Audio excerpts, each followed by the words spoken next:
The making of The Big Chill was an extraordinary, fun, lively experience for everyone involved. It was inherent in shooting the entire picture in South Carolina and Atlanta that we would be separated not only from Hollywood, but from New York, where a lot of these people lived.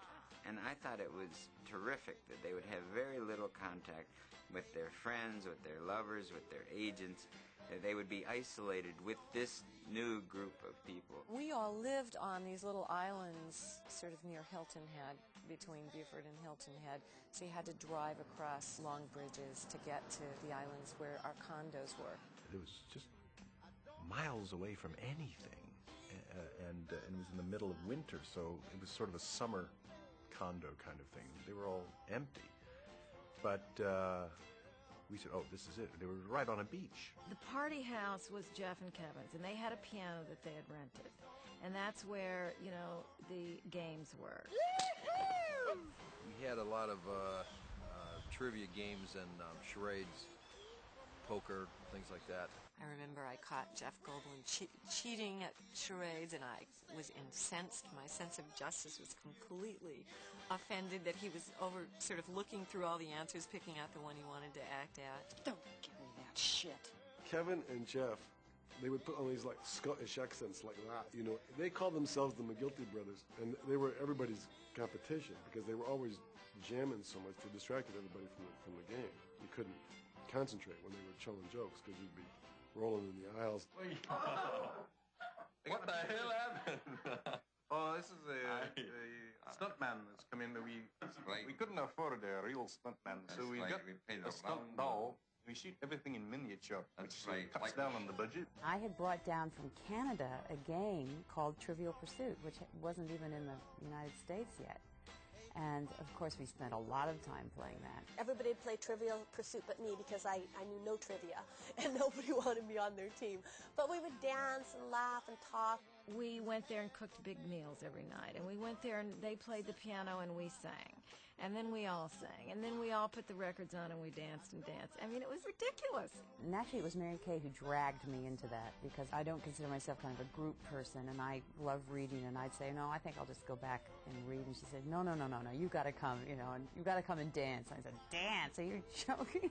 You know, so she kind of pulled me in. Kevin and I both had rented cars, and I remember us driving in these cars. He was a wild driver, you know. There was a lot of gravel around, and man, he would say we would play Starsky and Hutch, and he'd say, "Watch this, easy zoo," and he'd fishtail around. I would go for my morning jog out in the wetlands, and a couple of times I had near run-ins with these huge crocodiles, I guess, or alligators, and they would launch out.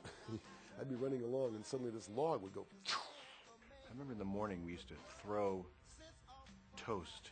So one person would make toast and throw it. We threw a lot of food at each other.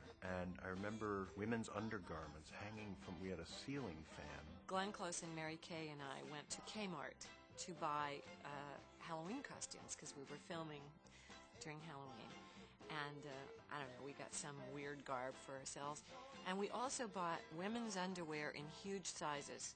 I remember we bought like a 48 double D bra and giant underwear, giant panties. And we bought a whole bunch of them, and we went back to Jeff and Kevin's house, and we hung them when they were out. This is a great surprise for them. They're very mature and stupid thing to do, but we hung them on the fan in their living room. And then when they arrived, we put the fan on slow, and all of a sudden they noticed that these huge pieces of underwear were circulating around the room. And then we'd make the fan faster and faster until it was being flung all over the room, and we would laugh hysterically. But what's the joke? What was the joke? Was it meant to signify anything, or was it like what? Ha ha, you guys have a big bra in your fan? We got you. This is our big bra. We've got big breasts. You've got big breasts. Don't you like big breasts? I don't know what it had to do with it. But you can imagine the hours of hilarity we had over that. This was the kind of thing we did to entertain ourselves because there wasn't a lot to do in Beaufort, South Carolina. We all got to know each other very well during this period of time because we literally off-screen were having certainly we weren't having the sex, but I mean, we were having the same fellowship and fun, so that every day we'd do the scenes, and then every night we'd have our own version of it at Jeff and Kevin's house.